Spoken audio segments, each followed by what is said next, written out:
we're at a moment where the gloves have come off globally. Structures of power reveal themselves without the nicety.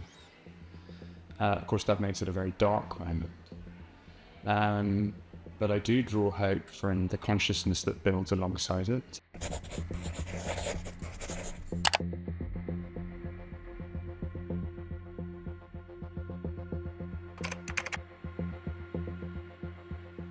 I mean, more than what keeps me up at night, I guess, is the invasion of my dreams.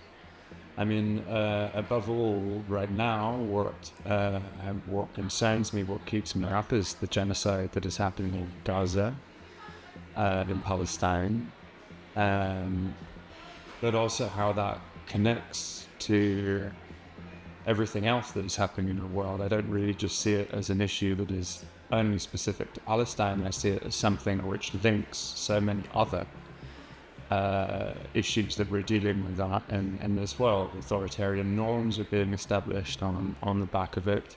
International human rights law is being destroyed on the back of it. And so I think I've been being kept up at night for at least, how many years? I don't know, I would either kind of I've been being kept up at night since 2011 in Egypt, or if I go back, then I'd go 2003 in the war in Iraq, and maybe I'd say since 9/11, and then it would take me to my childhood, and so I've been up at night for a long time.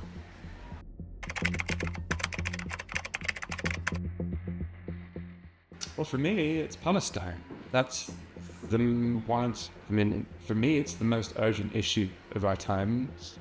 It's a moral litmus test of our time, and I don't say that to privilege Palestine above all other important conflicts of the world, of which there are many.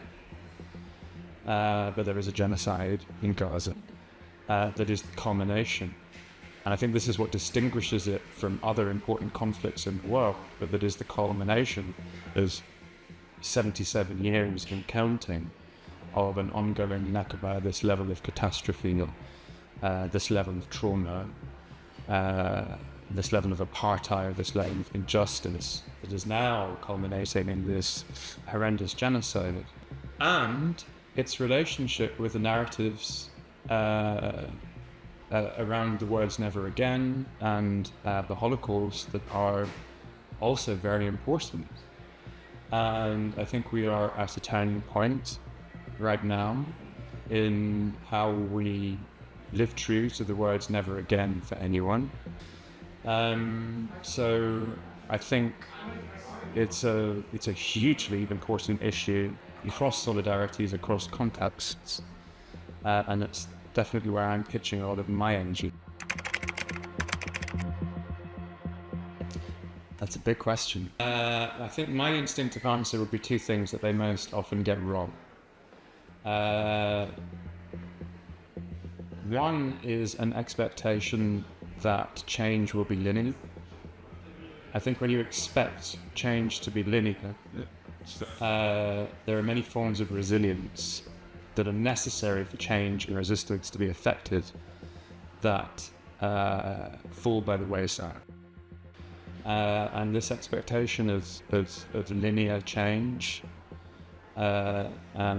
is something both that affects the resistance movement itself, but also the communities of solidarity around it. And so very often you get moments of huge frustration that things haven't happened at the speed at which you want them to. And with that, then people enter complicated negotiations, whether in their life or with politics, as to how to handle that. That's why. I think the other thing that resistant movements often get wrong or have a problem about how to interpret. For me, progressive movements, which is what resistance means, are always pitched at the horizon, and they should be pitched at the horizon. But what that means is you come at a structural disadvantage. You do not have the institutions on your side, you do not have the money on your side, you do not have very often even religion and the institutions of culture on your side, or the media. And that can be very frustrating for resistance movements. But I think it's a very important part of understanding why you often get these big arguments between lots of smaller organizations that are looking at each other going, you're going the wrong way and you're going the wrong way. And so we end up with this story that the left always argues with each other and therefore it never doesn't. And I think that needs to be looked at and understood structurally. And turned into an advantage, because I think there are ways in which it can be, especially if it's also more deeply understood as being part of what resistance often is.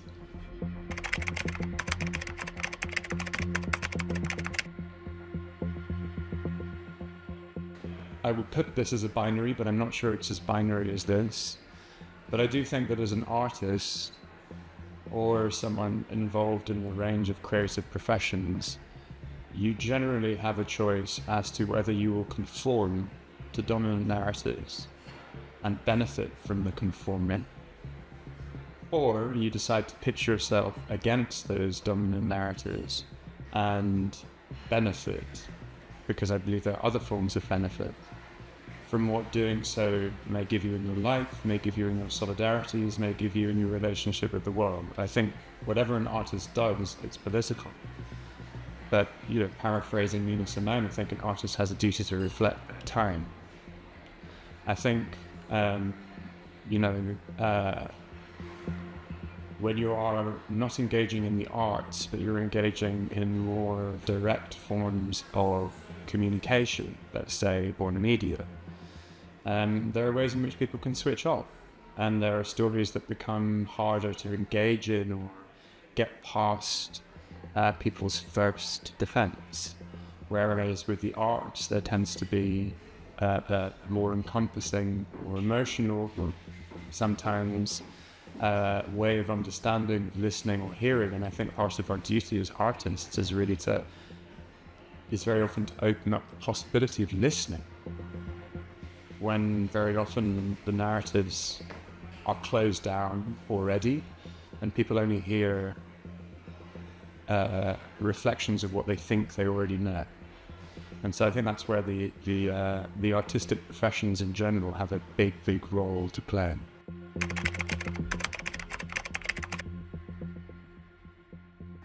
Well, the stories that we tell ourselves about the world around us shape our interpretation of the world. I'm really excited to be at the Zeg Storytelling Festival. It's the first time I've ever been in a space which owns the fact that it's about storytelling.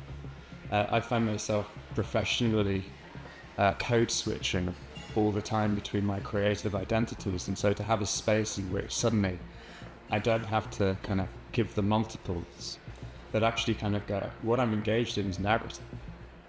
I'm engaged in narrative, whether that's me as an actor doing my best to intervene in cultural spaces, or I'm doing that when I'm at the barricades in Egypt, or in relation to issues in the cultural silences that exist around Palestine.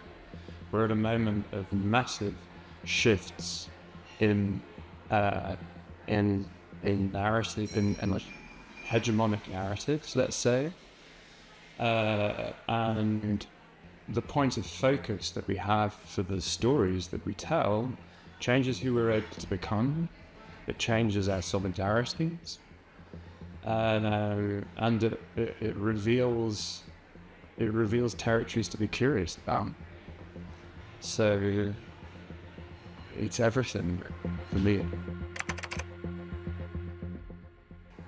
Well, right now, what gives me hope is I believe we are in a moment of a massive shift of global consciousness, whether it's in relation to Palestine or in relation to neoliberalism. Those, to me, are the two massive kind of poles of consciousness that I think we need to be able to interpret aspects of what's going on in that world.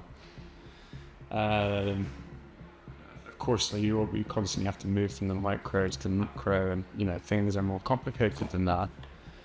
But we're at a moment where the gloves have come off globally. Structures of power reveal themselves without the nicety. Of course, that makes it a very dark moment. But I do draw hope from the consciousness that builds alongside it. I do draw hope from the solidarities that exist alongside it.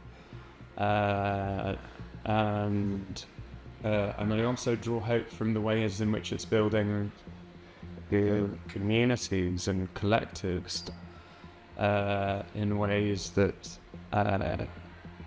I see potential in. I think it's always a good thing when cultural silences dissipate and disappear, and if and when we can sufficiently share narratives that have a capacity to change things, then that's a place to go ahead.